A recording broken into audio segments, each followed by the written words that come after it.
জওহর সরকার তার যে ৩ বছরের রাজনৈতিক জীবন, তার যে সাংসদ পদে থাকা, সেই সময়কালে তিনি যেভাবে প্রত্যক্ষ করেছেন যে দিনের পর দিন, সময়ের পর সময় রাজনৈতিক দল হিসাবে তৃণমূল কংগ্রেস এবং তাদের শাসনকালের সরকার যেভাবে এই দুর্নীতিকে সামলাতে ব্যর্থ হয়েছে, মানুষের অভাব অভিযোগ পূরণে ব্যর্থ হয়েছে, তিনি সেগুলোর প্রেক্ষাপট ব্যাখ্যা করে করে মমতা বন্দ্যোপাধ্যায়কে উদ্দেশ্য করে যে চিঠি লিখেছেন তাতে দ্ব্যর্থহীন ভাষায় তিনি বর্ণনা করেছেন প্রত্যেকটা প্রসঙ্গ। আমি তোমাকে বলি যে তুমি চিঠির একদম প্রথম পাতাতেই তিনি লিখেছেন যে সাংসদ নির্বাচিত হওয়ার 1 বছর পর 2022 সালে যখন শিক্ষামন্ত্রীর চূড়ান্ত দুর্নীতি, প্রাক্তন শিক্ষামন্ত্রী অর্থাৎ পার্থ চট্টোপাধ্যায়ের চূড়ান্ত দুর্নীতির খোলাখুলি প্রমাণ মেলে, তখন প্রকাশ্যে আমি মতামত দিই যে দল ও সরকারের এ ব্যাপারে অত্যন্ত সক্রিয় হওয়া দরকার।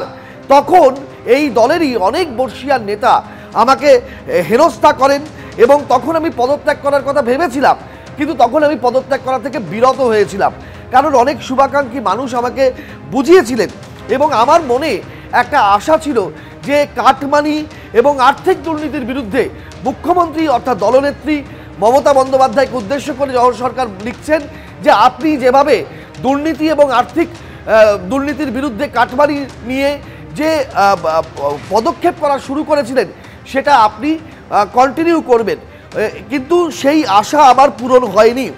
এবং তারপরে নিজের দায়িত্ব পালন করার ক্ষেত্রে আমি সবসময় নিখুঁত ছিলাম এবং জওহর সরকার বলছেন চিঠিতে যে আমি কোনো রাজনৈতিক পদের লোভে, কোনো আকাঙ্ক্ষা নিয়ে, কোনো উচ্চাশা নিয়ে আসিনি রাজনীতিতে।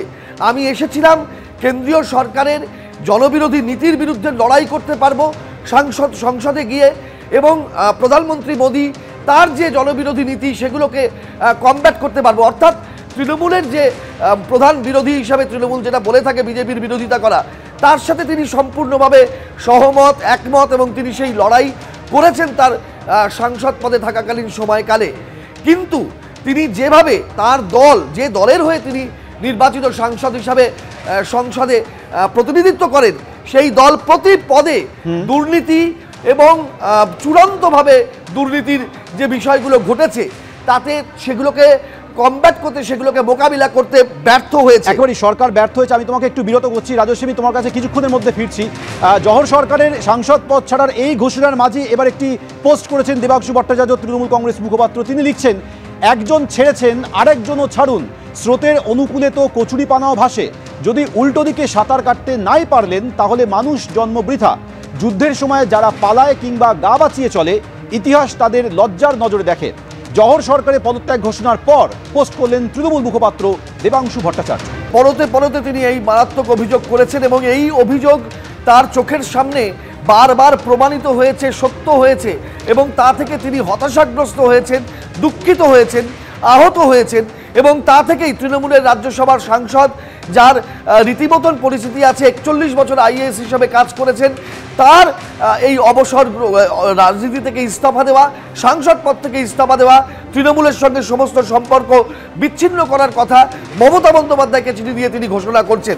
আমি তোমাকে বলি যে কোন প্রেক্ষাপটে জওহর সরকারের এই সিদ্ধান্ত, এই ঘোষণা, সেটা তিনি তার চিঠিতে স্পষ্টভাবে ব্যক্ত করেছেন।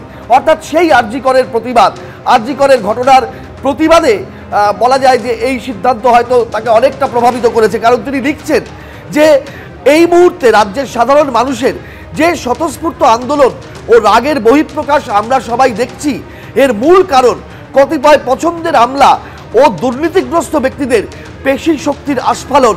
আমার এত বছরের জীবনে এমন ক্ষোভ ও সরকারের প্রতি সম্পূর্ণ অনাস্থা আগে কখনো দেখিনি। চৌধুরী এই মুহূর্তে কি বলছেন শুনবো। কোনরকম প্রতিফলন হবে কিনা আমার সন্দেহ আছে। গন্ডারের যেমন চামড়া মোটা হয়, কিছু ভেদ করে না। পশ্চিমবঙ্গ সরকারের নির্লজ্জতার যে চামড়া, যে আবরণ, সেই নির্লজ্জতার আবরণ এতই মোটা যে কোনো যুক্তি তর্ক, কোনো প্রতিবাদ, কোনো অনুকম্পা, অনুভূতি তাদেরকে স্পর্শ করে না। আজ পর্যন্ত বাংলার মুখ্যমন্ত্রীর একবারও মনে হলো না যে আন্দোলনকারী ডাক্তার ছাত্রছাত্রীদের সঙ্গে আলোচনায় একবার বসা দরকার, কিংবা এই বাংলার লক্ষ লক্ষ মানুষের যে প্রতিবাদ, সেই প্রতিবাদের সঙ্গে সহমর্মিতা সহ যোগিতা সহ সমর্থন প্রকাশ করে নিজেকে একজন প্রকৃত জনপ্রতিনিধি এবং শাসক হিসাবে পরিচয় দেওয়ার চেষ্টা করা দেখলাম না। আপনাদের জানিয়ে রাখি, 14ই আগস্ট সারা বাংলা জুড়ে যে প্রতিবাদটা হয়েছিল মা বোনেদের আহ্বানে, রাত দখলের যে অভিযান হয়েছিল, প্রায় 2.5 থেকে 3 কোটি মানুষ সেদিন সেই আন্দোলনে সামিল হয়েছিল বলে জানতে পেরেছি।